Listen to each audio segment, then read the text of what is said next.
पिताजी, आपकी इच्छा अनुसार सभी समुदायों ने आपकी पूजा की है।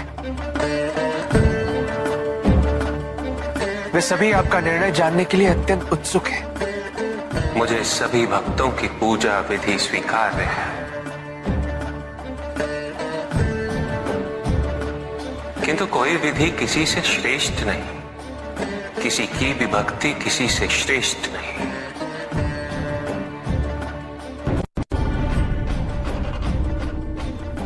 श्रेष्ठ है तो केवल उस भक्त की भक्ति जो इस क्षण भी मेरी पूजा कर रहा है। प्रभु, वो कौन सा भक्त है? हाँ महादेव, आपके सभी भक्त यहाँ पर उपस्थित हैं और सभी ने आपकी पूजा पूर्ण कर ली है। फिर आपका ये संकेत किस भक्त की ओर है? हाँ प्रभु, हम सभी भी यही जानना चाहते हैं कि आपका वो ऐसा कौन सा भक्त है जिसकी भक्ति से आप बेहद प्रसन्न हैं।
क्षमा कीजिएगा महादेव,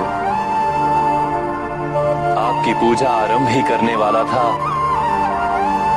कि मेरी दृष्टि इन दोनों पर पड़ी। तन ढकने के लिए वस्त्र नहीं थे। इस बालक ने कब से आहार ग्रहण नहीं किया। आपको अर्पित करने के लिए मैं जो भी लाया था मैंने इन्हें समर्पित कर दिया है। किंतु आपने इन्हें जो कुछ भी अर्पित किया वो मुझे ही अर्पित हुआ है नारायण। यही तो है मेरी सच्ची उपासना। संसार से दीनता, भूख और हिंसा को दूर करना। भेदभाव भी हिंसा ही है, किसी का अनादर भी हिंसा है, किसी की उपेक्षा भी हिंसा है। मेरी सच्ची उपासना है मेरे समाज में शांति और अहिंसा की स्थापना, निर्बलों की सेवा और उनका सत्कार।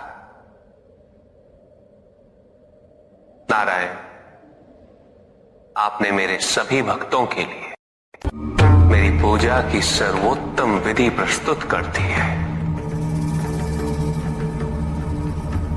और यही विधि मुझे सबसे प्रिय है।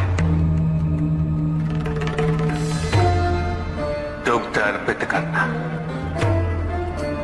यदि भक्त के मन को दुग्ध की भांति निर्मल ना बनाए तो ये व्यर्थ है, ये अर्पण व्यर्थ है। क्योंकि संसार में न जाने कितने ही शिशु केवल इस भूख से अकाल मृत्यु को प्राप्त हो रहे हैं। ऐसे में दुग्ध अर्पित करने का उचित स्थान मेरा विग्रह नहीं, अपितु वो शिशु है जो निराश्रित है और उपेक्षित है। जब तक इस संसार में कोई भी शिशु भूखा है, समझ लो कि मैं भूखा, और मेरी क्षुधा तभी शांत होगी जब उस निराश्रित शिशु को आहार मिलेगा। जब तक इस संसार में कोई भी जीव व्यथित है, समझ लो कि मैं व्यथित हूं। जब तक संसार में अन्याय और भेदभाव है, ये समझ लो कि मैं प्रतिपल पीड़ित हूं। संसार की शांति में ही मेरे मन की शांति।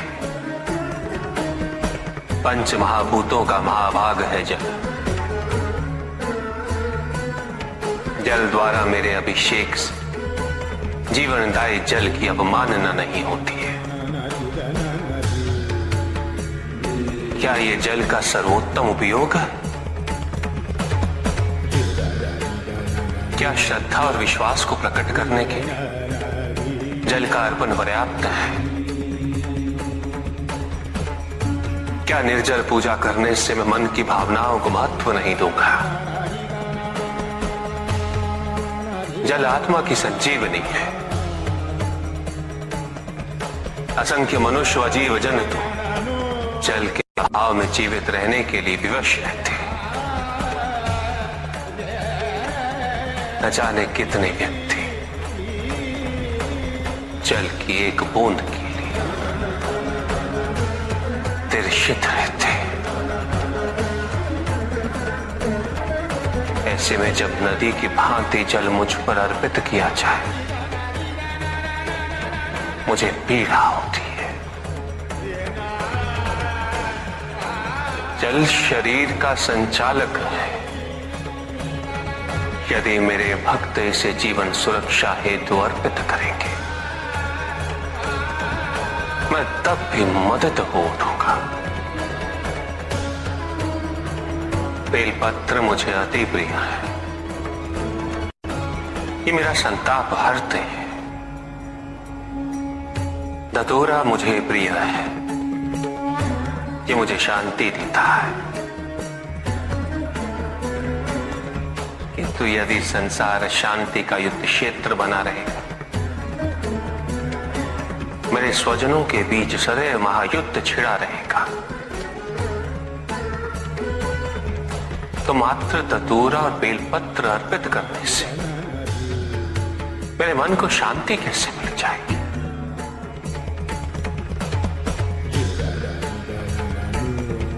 मेरी पूजा संपन्न कैसे हो जाएगी? उपासना में यदि मेरे जैसे हो जाने का भाव है, तो मेरी सच्ची उपासना है। यदि उपासना का भाव मेरे लोग और मेरे समीप आने की कामना है, तो वो सच्ची पूजा और भावना है। तुम मन में स्मरण करो, मैं सुनता हूं। तुम मन में मुझे पुकारो, मैं आता हूं। मुझे कुछ नहीं चाहिए। यदि तुम मन को शिवमय बनाते हो, तो वही मेरा शांति से परिपूर्ण कैलाश है। वही मेरी सुंदर काशी, वही मेरी उज्जैनी है। कौन सी विधि, कैसी विधि? अपने आप से पूछो कि पूजा का अर्थ क्या है। पूजा तो केवल एक माध्यम है मुझ तक पहुंचने का, मुझसे जुड़ने का, मुझसे एक होने का। किंतु जो मुझे ही विभाजित कर दे, वो मुझसे एक कैसे हो सकता है? कैसे जुड़ सकता है मुझसे? जो अपनी भक्ति के मार्ग को औरों के मार्ग से श्रेष्ठ समझे, उसकी पूजा में सदैव अहंकार विद्यमान होगा। पूजा करने के लिए श्रेष्ठता का नहीं, समानता का भाव आवश्यक है। समानता केवल उनमें ही आ सकती है जिनका मन अपने आराध्य के प्रति समर्पित हो। क्या पूजा साधनों पर आश्रित है? सामग्री पर आश्रित है, विधि पे आश्रित है, या भक्त के भाव पर, उनके विचारों पर।